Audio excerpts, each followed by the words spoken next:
Live news, खबर तो पक्की है। नमस्कार, मैं शंभू कुमार, आप देखें लाइव 24 न्यूज। अभी बीपीएससी 70वीं एग्जाम को लेकर के कई सारे विवाद हो रहे हैं और उस विवाद में 2 दिन से तकरीबन गर्दनी बाग में लोग धरना प्रदर्शन कर रहे हैं। बापू परीक्षा परिसर में छात्रों ने हंगामा किया। इसको लेकर के बीपीएससी के द्वारा परीक्षा को कैंसिल कर दिया गया।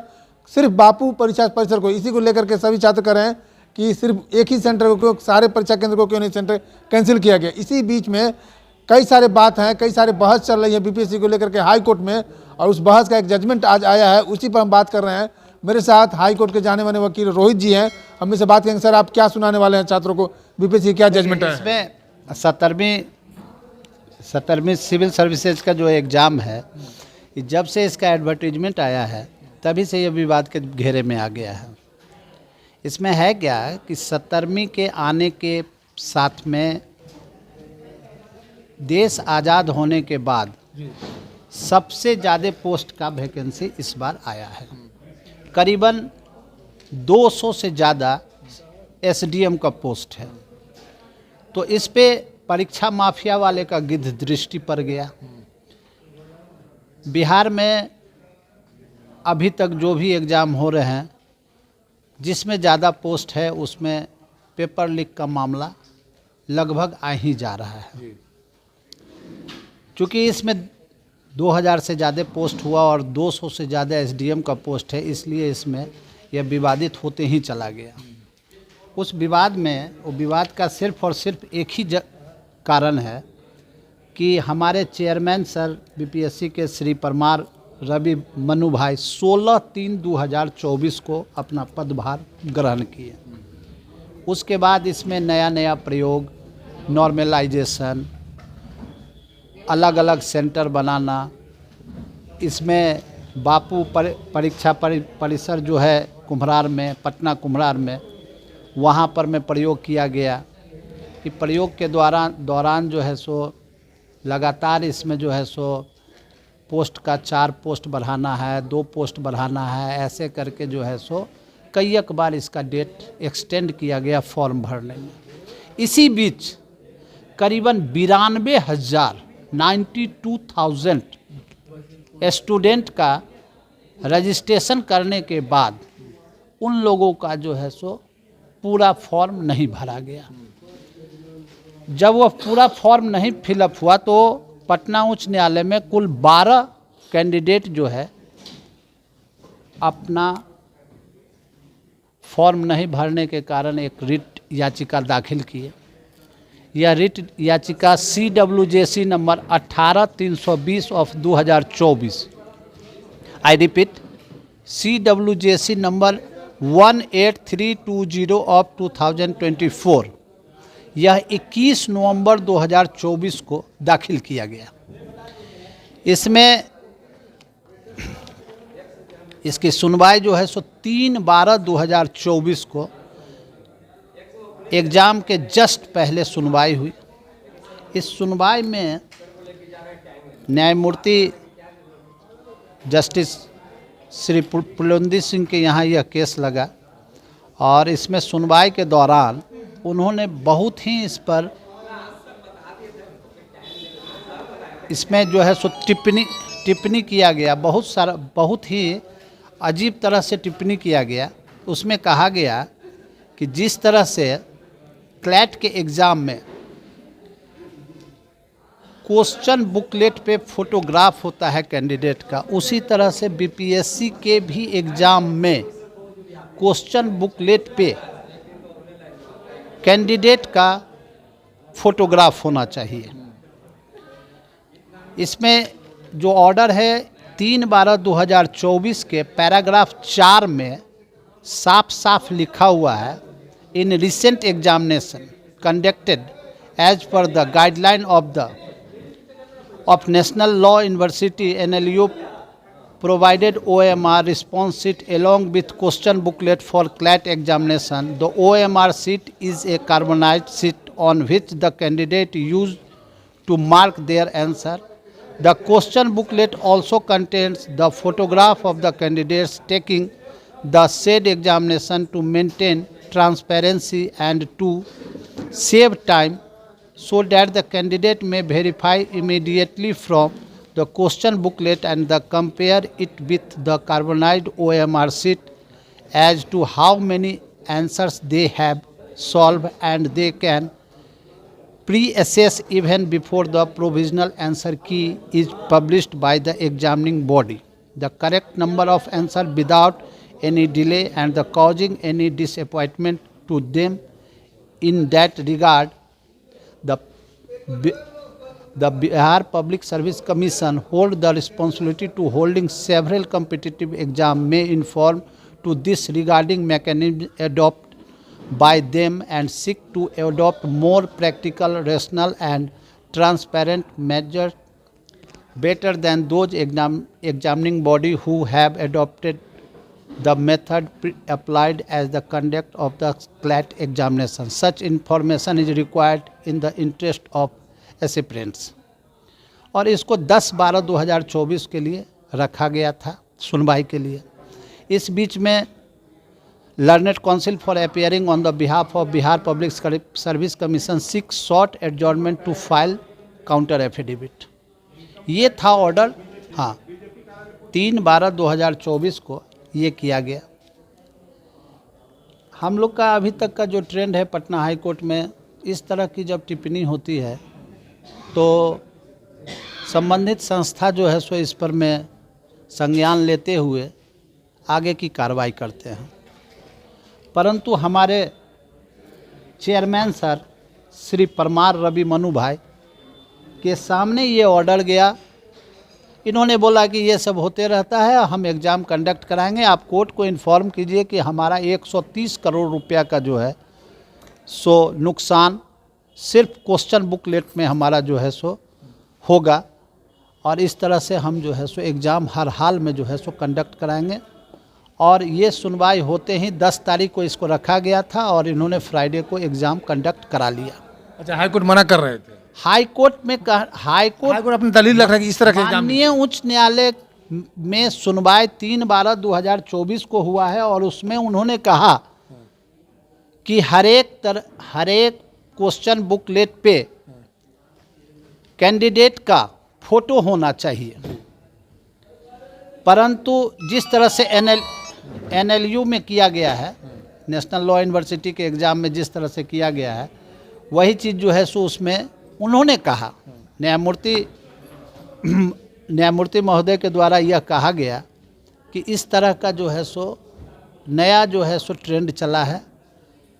इस पे BPSC के जो यहाँ पे रिटेनर हैं उन्होंने कहा कि हम समय हमको दिया जाए, हम इसमें जवाब अपना फाइल करेंगे, और आनन फानन में इन्होंने एग्ज़ाम कंडक्ट करा लिया, जिसका परिणाम, चूँकि इनको तो सब कुछ पहले से पता था कि हम जो एग्ज़ाम कंडक्ट है और हमारा जो इस तरह का जो व्यवस्था है, गड़बड़ी का व्यवस्था जो है, वो व्यवस्था इनका तैयार था पहले से।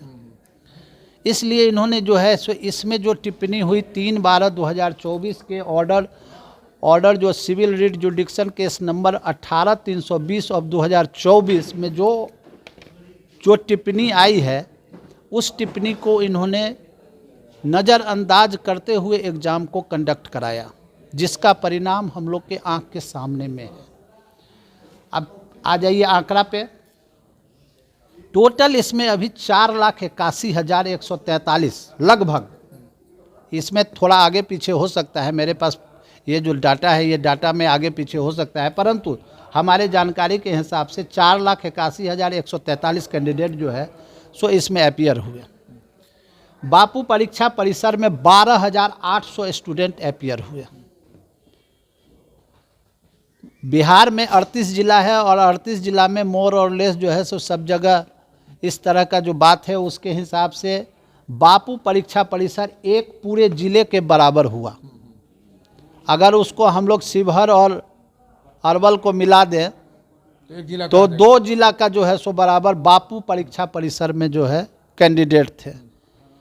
आज तक के इतिहास में इस तरह से क्वेश्चन बुकलेट निकाल के, आंसर शीट निकाल के, OMR शीट निकाल के एग्ज़ाम के दौरान रोड पर नहीं निकला था।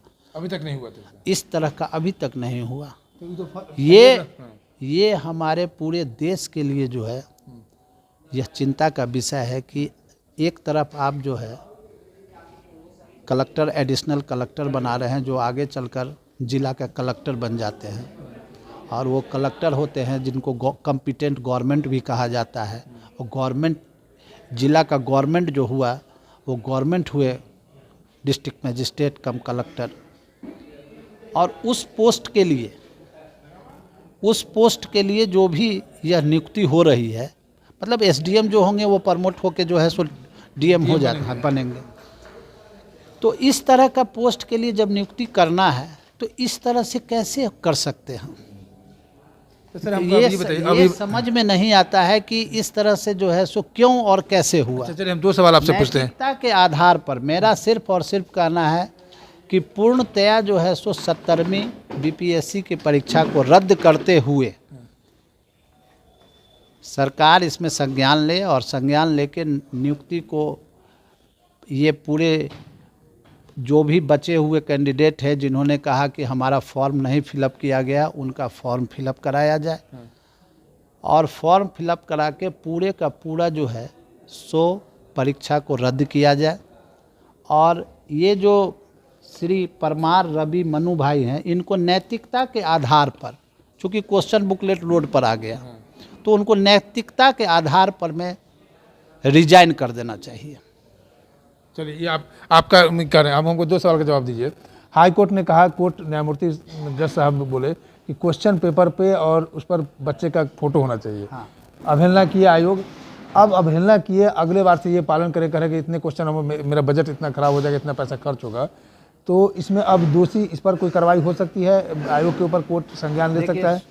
इसमें जो है सो आज केस 35 सीरियल पे लगा हुआ था, उसकी सुनवाई आज कल होगी या फिर जनवरी के फर्स्ट वीक में होगी। परंतु ये तो तय बात है कि जिस तरह से जो है सो सोशल मीडिया और रोड पर जो है सो बच्चे आ गए हैं और कह रहे हैं कि पूरे के पूरे एग्ज़ाम को निरस्त करके फिर से नए सिरे से किया जाए, सिंपल सा बात है। बीपीएससी का एक एडवर्टीजमेंट और एक नोटिफिकेशन है कि हम नॉर्मलाइजेशन नहीं करेंगे, लेकिन अगर एक सेंटर अगर कैंसिल करते हैं तो नॉर्मलाइजेशन तो इनको करना ही होगा। जस्ट एग्जाम्पल हम बता रहे हैं आपको, व्हाट इज नॉर्मलाइजेशन। नॉर्मलाइजेशन क्या होता है सो बता रहे हैं। नॉर्मलाइजेशन का मतलब है, सीधा भाषा में समझिए कि बिहार का उच्च न्यायालय कहाँ है। ये प्रश्न अगर आता है कि बिहार का उच्च न्यायालय कहाँ है, तो सिंपल उसका आंसर हुआ पटना। तो अगली बार तो इनको ये पूछना पड़ेगा ना कि पटना उच्च न्यायालय किस राज्य का जो है सो उच्च न्यायालय है, उसका उत्तर होगा Bihar. That is the equal question for normalisation. अगर ये नहीं पूछते हैं तो आप पूछ दीजिएगा क्या कि हम पूछ रहे हैं कि भारत, पूछ दीजिएगा आपकी सबसे, नहीं, दुनिया की सबसे लंबी नदी कौन सा है, तो आप बोल दीजिएगा कि चलो नील लिख दो, और उसके बराबर में लिख दीजिएगा, अगला क्वेश्चन दे दीजिएगा कि भारत की सबसे लंबी नदी कौन है।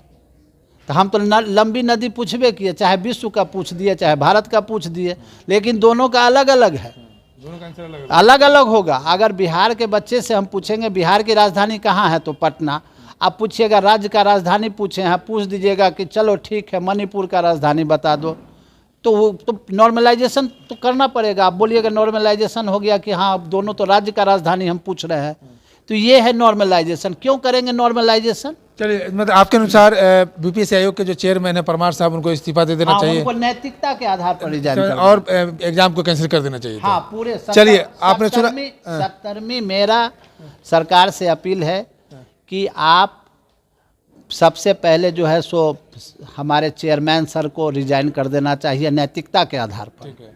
उसके बाद दूसरा ये होना चाहिए कि जो बच्चे छूटे हुए हैं उनके लिए 15 दिनों का समय निकालें फॉर्म फिलअप करने का।